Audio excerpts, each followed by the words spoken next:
ಮೂಲಂಗಿ ಆಗಿದೆ, ಅಂದರೆ ಕಿತ್ತಕ್ಕೆ ರೆಡಿ ಇದೆ. ಸೊ ಕಿತ್ತೋಣ ಅಂತ ಬುಟ್ಟಿ ರೆಡಿ ಇದೆ.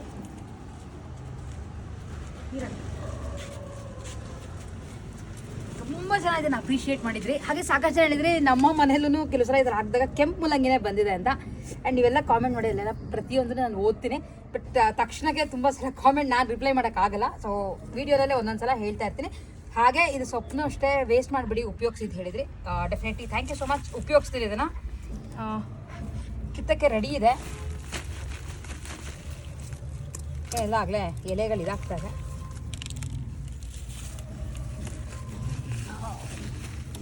ಸೂಪರ್ ನೋಡಿ, ಎಷ್ಟು ಒಳ್ಳೆ ಕಲರಲ್ಲಿ ಮೂಲಂಗಿ ಇದೆ. ಅಷ್ಟು ಕಿತ್ಕೊಂಡು ಬಿಡ್ತೀನಿ, ಆಮೇಲೆ ನೆಕ್ಸ್ಟ್ ಟ್ರಿಪ್ ಹಾಕ್ಬೋದು. ಚೆನ್ನಾಗಿ ಬಂದಿದೆ.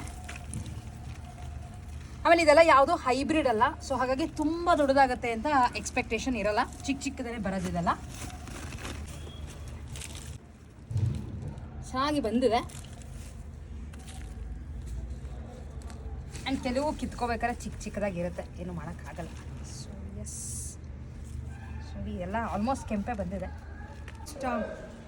ಹತ್ತತ್ರ 1 kg ಅಷ್ಟು ಮೂಲಂಗಿ ಇದೆ. ಆ್ಯಂಡ್ ಈ ಕೆಂಪು ಮೂಲಂಗಿಲಿ ನೋಡೋಣ ಏನು ಮಾಡೋದು ಅಂತ ನೋಡ್ತೀನಿ. ಆ್ಯಂಡ್ ಈ ಸೊಪ್ಪು ಲೈಕ್ ಹುಳಿ ಅಥವಾ ಪಲ್ಯಕ್ಕೆ ಯೂಸ್ ಮಾಡ್ಬೋದು. ಅದಕ್ಕಿಂತ ಮುಂಚೆ ಇಲ್ಲೇ ತೊಳೆದು ಬಿಡ್ತೀನಿ, ಏಕೆಂದರೆ ತೊಳೆದಿದ್ದು ನೀರನ್ನ ಮತ್ತು ಮಣ್ಣೀರನ್ನ ಗಿಡಕ್ಕೆ ಹಾಕೊಂಡ್ಬಿಡ್ಬೋದು.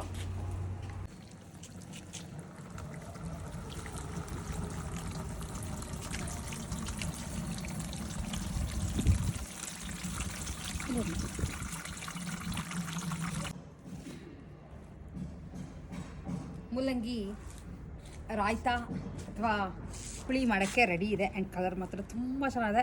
Fresh and organically grown red radish.